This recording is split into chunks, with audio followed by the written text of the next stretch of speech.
Hi guys, this is another episode for today.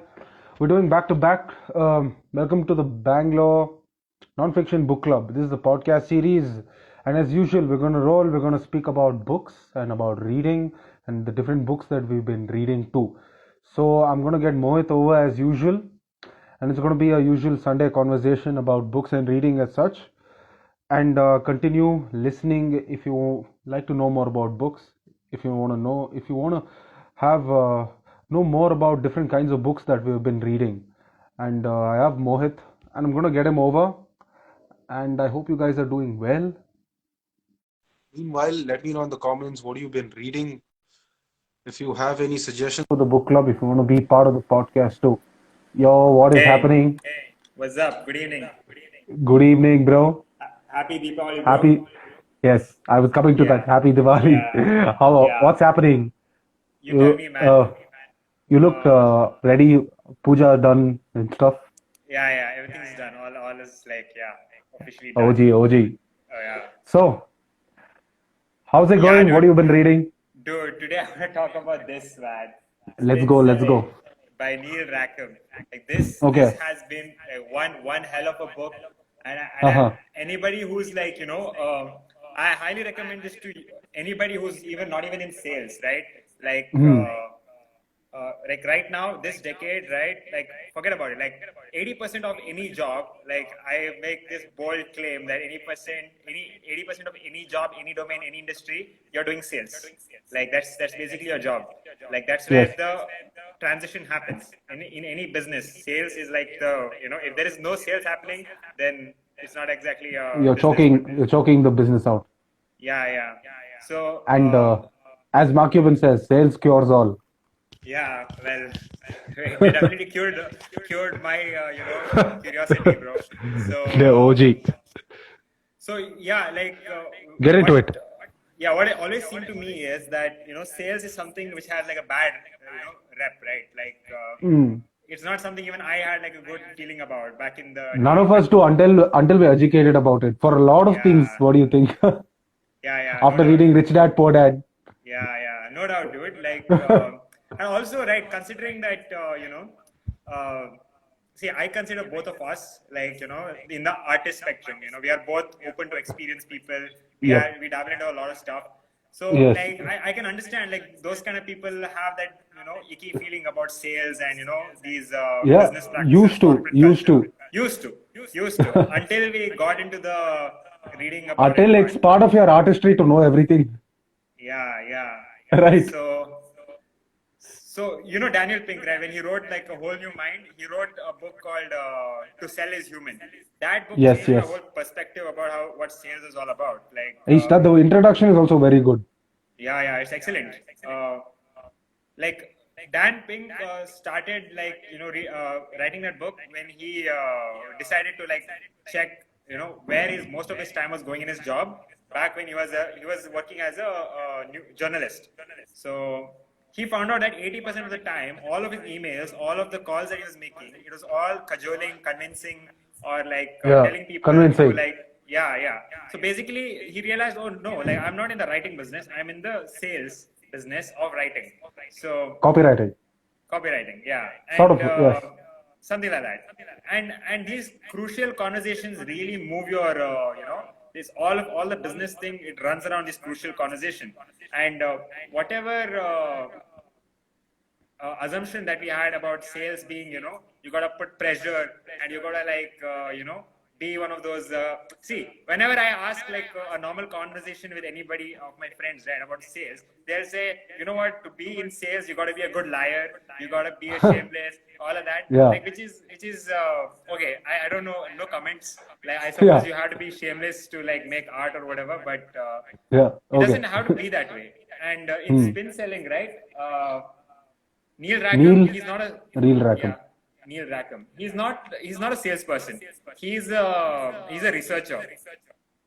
And him giving you like a detailed methodology of his research, like it is written not as a business book. It is written as a research paper, but it has some of the British humor put in, so that it's been quite right. It's not just dry.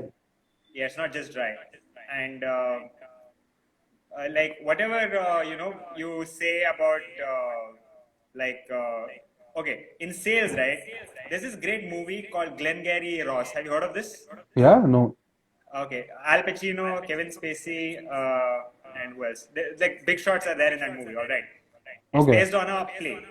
In that, there's a scene where Alec Baldwin, the actor, he has a cameo in that, and he comes in and he gives a presentation to all the sales people there, and he tells them, in sales there is something called an ABCs of sales. Always be closing. Be closing, Like, yes. yeah, if you don't, if he tells you, like, it's a very aggressive approach. It's like a hard skill where you gotta like end the conversation with the close. So, for example, there are so many different categories of closing. All right, and these are the things that you should not do. By the way, these are the things I'm just giving you a history of like how sales used to be. Like, you're a customer and you have a sales happening, and you ask a question, and the salesperson answers the question, and he says, okay, now when do I send you the delivery, or like which color of the car like would you want to pick? So that like he's trying to close the sale, and each at the end of every sentence it's a close, and that puts like an unnecessary pressure on the customer. See, you don't want your customer to be always feeling in that hot box zone. Yeah, You on the want spot. him to on the spot. And this guy, he wrote this back in 1980s. Okay, Neil Rackham, and that was the time when everybody in the industry believed that always be closing was the thing about sales. And here he talks about how much research it took for them to change their mind. In the beginning, when he found out about the research, like, he actually went off and measured all the conversations these salespeople did. Whenever he got like a close in any of the sales calls, the chances of that being a successful sales call actually decreased. There are like detailed charts about it in the book, and I wouldn't go over it right now. But in the beginning, right, this research took a matter of 10 years in the 80s, like from 1981 to 1989. And in the beginning, even he didn't believe that the closing techniques don't work. Like, he was a person who really believed that the closing techniques, work. Hey man, Sham, what's up? What's up, bhai? And it's very fascinating. Like, he breaks down the sales process, and I think, like, people should all read this book out of the virtue that we are gonna live in a world where things start moving much faster. Because how much time do you want to spend in like a sales call, and how much time do you want to spend like delaying your work? Like, spin is like super efficient. Like, it gets to the bottom of it. Like, everybody like can move on with their life if they want to buy the product or not. So it just gets to the bottom of it. So And how, what makes that book different? What kind of philosophy? What do you think in that book is a to sell is human? You've heard it's more of about like he convinces that everybody must understand sales. But what is this that makes this? What's something a bit different in this book? So in To Sell is Human, Dan Pink talks about new ABCs of sales. Like, he talks about attunement, buoyancy, and I forgot the last C, but we'll figure that out later. But Close. yeah, no, I don't think it was close. It was something else. All right. I just can't recall it right now. But, Chill. There's Google for all of that. yeah, we should maybe do that later. So in spin selling, right? So in a sale, you have these four stages. One is the preliminaries. The people, both parties introduce each other. Then there is investigation. Investigation is probing what each of the, sizing each other up. Like, what do you got and what do I got? And like, the third one is, demonstrating capability. Like, the client shows that, I have the capacity to pay, and the salesperson shows that I have the capacity to deliver you the goods. And finally, it's obtaining commitment. Yeah. So these are the four stages. All right. The traditional ABCs of sales, always be closing. They give a lot of importance to this obtaining commitment. Conversion. That's the one thing that everybody tells you to focus on. Even the traditional sales training methods, the outdated ones at least, they talk about this, that you gotta like learn your closing techniques. You gotta be really good at closing. you need to know objection handling. Like if they have objections, you need to be able to handle it.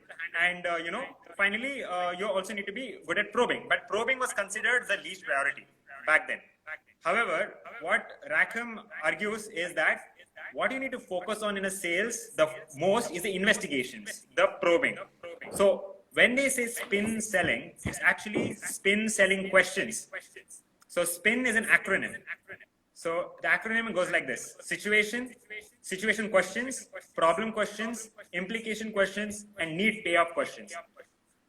These questions lead the stage of the client to really understand if whatever product they're gonna buy, is it really worth it in their company or not. Usually, like when a sale happens, and without any of these considered, they get the product, and the product, they won't have the motive to use the product like as intended. They might miss out on some other things, and like they would think it would automatically happen, and then both, it's a lose-lose situation.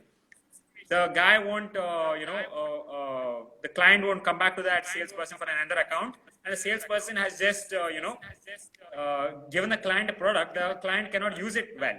So what I feel is with spin selling questions, the client, once he realizes that the product is actually worth it, that worth bringing into his business, he would be motivated enough to make full use of it. Like that's like my personal opinion.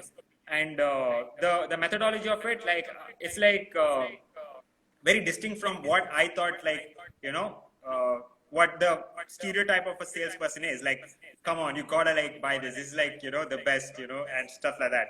Yeah. So this is like this actually gives you that good feeling that okay, sales doesn't have to be so antagonistic. It can be very it can be used as a, here the whole context of being a salesperson has become like a problem solver. So it has changed the whole Yes. game. So that's crazy, bro. Yeah. Probably should get into that book. 100%, man. I just highly recommend, just go ahead and buy this. Yeah. Yeah. How long did you take? Oh, I read it in installments of 50 pages. So I finished it in four days. Peaceful.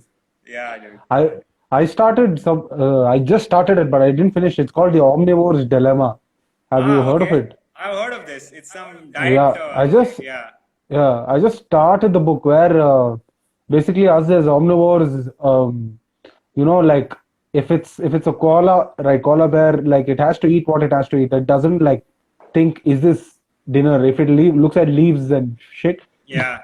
they don't think two things. Like us as omnivores, we have to choose our dinner. We have to be in mood for dinner, and we have so Yeah. many choices.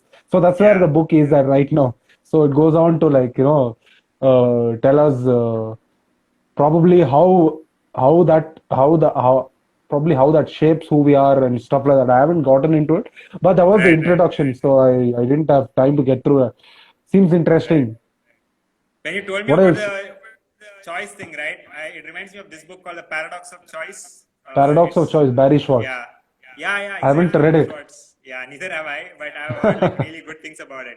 That how if you have multiple things to choose, imagine you have 20 flavors of ice cream, and you have Yeah. That's the infamous example in every book, right? Yeah. Right, the ice cream Chances- experiment. Yeah. The chances of you picking your flavor which you really like is very low, and once you make that choice, all the 19 other choices are just lost to you.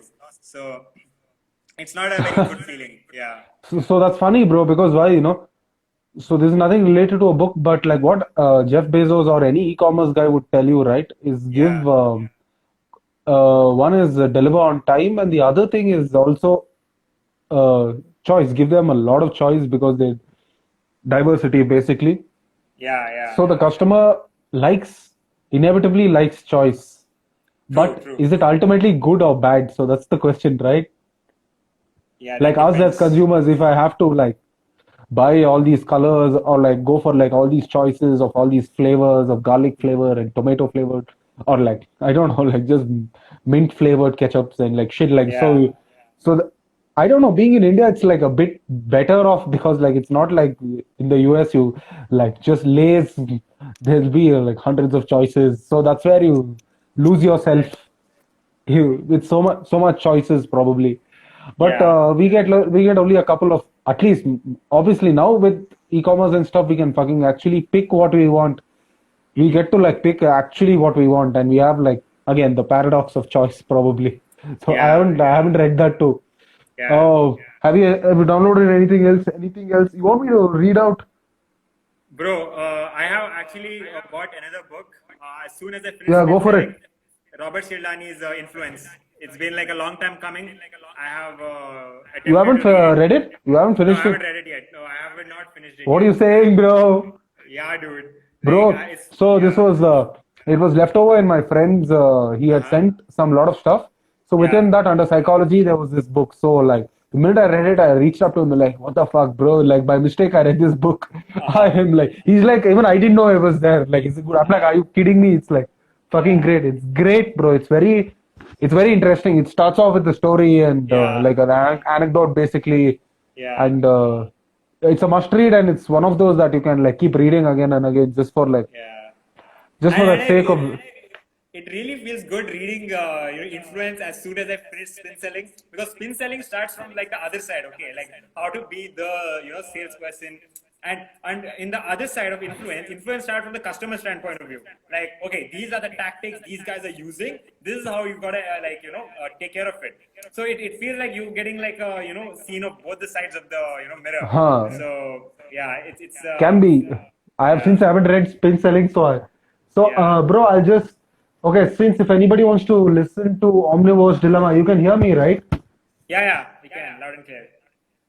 So I'll just read out. I'll just read out a bit so that it's peaceful. So the book's second part follow what I call to distinguish it from the industrial, the pastoral food chain. The section explores some of the alternatives to industrial food and farming have sprung up in recent years.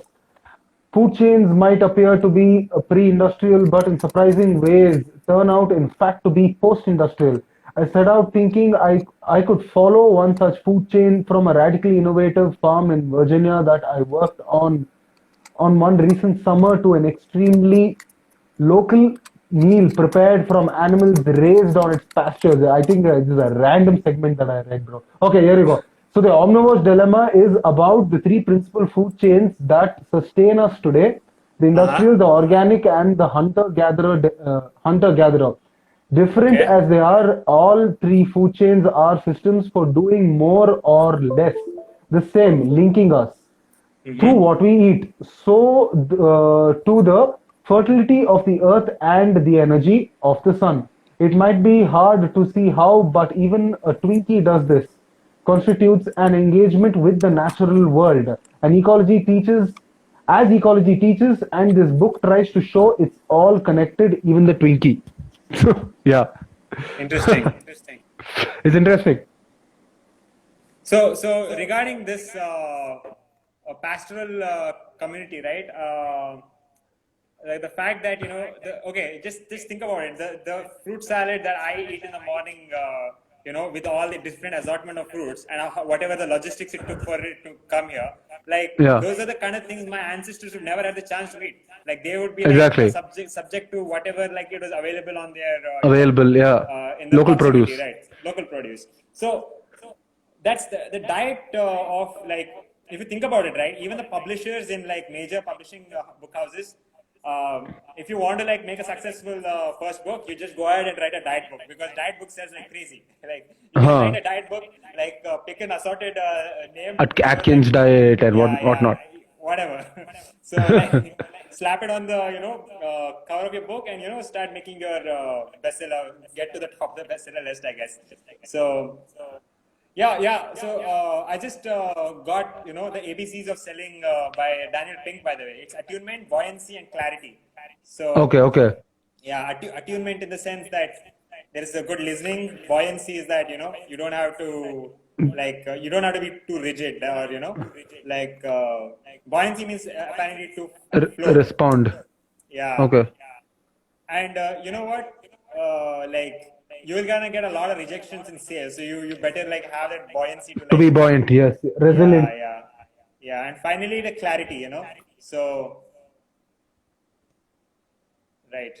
So these are the two new ABCs. Like I recommend that people check out To Sell is Human if you wanna like get a new perspective of Yeah, yeah, and to put it to like a sequence of all the previous books of Dan Pink. See, first he had written Free Agent Nation, then he had yeah. written A Whole New Mind, and finally he had Yes. written To Sell is Human. This is the sequence, and they are all conducive to each other. In Free Yeah, Agent Nation, he yeah. was talking about I how actually read it yeah. in order. Yeah, excellent. Like because the imperative to actually get yourself trained in sales skill in this decade is because most of the things, the technical skills, are soon gonna get automated, and the Yeah, hardest thing to automate is like the interaction. yeah. Like Inter- yeah, That's so I now that I think about it, I've always thought about that too. But what do you think? Is sales an acquirable skill? Because like again, with different personality types, some people like do not like selling because it doesn't get under their skin. And but as far as I'm concerned, I'm open to it, but I can tell you it's not easy, right? yeah, Because like again, you can be a natural at it. You can have like yeah, the prerequisites, but that doesn't mean you will succeed. So that's right, something again. I can be 6 feet tall, but that doesn't mean I can play national level basketball. Something like that, right. right? So is it like You an acquirable skill to everybody who wants to get good at it? This is like a really good question. Like you hit it like something that is really needed to be said. So sales is in the end it is a skill. Like you can talk, you can get into sales. So now here, right, there has always been like a misconception that the best salespeople are extroverts, right? Even in the book How to Sell is Human by Dan Pink, he actually took a survey on who are the best kind of salespeople. You don't want like an extrovert who is always excited and always like Talking, yeah, closing. Like it gets really insufferable after a while. And you also don't want like an introvert who is always very like shy reserved. and would not go for the capturing those leads. So you want somewhere in between, and Ambi. yeah, ambiverts. Like 80% of the human population are ambiverts, though. Like it is But still, they sort of like anchor to what they think they are, it or is I all a don't know, like, mindset actually. It yeah, really yeah. is. See, consider this. How many of your friends, right? They think they can't sing, or how many of your friends, like they have. It's Unless they start easy. drinking. Yeah, yeah. Well, And that's a everybody knows how to. whole another story. Like Everybody how knows many? how to sing. Everybody knows how to talk to women. Like Yeah. suddenly, Liquid courage, isn't it? yeah. Right. That's so. We're talking about quiet people. There's a book called The Power of Quiet. Yeah, Susan Have you read Cain. it? It's a Yeah, very good. It's yeah, a good book. I started it. yeah. I will continue it because the book stuck with me. So Uh-huh. it's very interesting, bro. It's very interesting. So it starts off. The book starts off in a meeting, basically, where the people, where like these guys are out and about talking. Like just trying Tony to be Robbins, like very. she Huh? gets into the Tony Robbins this thing, right? She buys the Tony No. Robbins. In the Yeah. first chapter, Okay. she goes into Tony Robbins I seminar. guess, I guess. So, but Yeah, what I remember was more of like that's all. So talks a lot and like kind of be like yeah, very aggressive and like the person who made the cut, who made the deal happen was someone who was reserved, who sat back, not yeah, reserved in terms of like not being just because the other person is like aggressive, you don't have to like buff your chest up and start I'm the yeah, man, like not you're not the man, or versus the right, guy who reduce the temperament and reduce the temper of the entire table, so to speak, right, and start speaking from a place of calm, so that almost puts off the other person as to like like what the fuck, like probably yeah. even I have to like numb down, tone down, but still even the power of quiet in that book, basically, right? I think it's The Power of Quiet or just Quiet, Yeah, right? it's quite And the power of people so introverts or something. Yeah, yeah, power of introverts, right? So that again, that also like proves a point as to can that be, can people who are quiet, who are like who are reserved to have a point or viewpoint and like can close and can talk again. So this book, what happens is I can't look at the book very objectively. I have to look at it relationally, like in relation to other things, other books that, as I said, okay. right. One book that I can like refer from that angle, from the viewpoint is this guy, this the hostage negotiator, right? Yeah, Chris Voss. Yeah. So that in that he speaks about speak in a low In the end. yeah, intonated voice and just Yeah, like be yeah. like and just be calm and stuff. So that's one aspect, and the other aspect too, like how quiet people, right? I wanted to say something else. There was another book that I wanted to refer. Mm. So that's what, bro.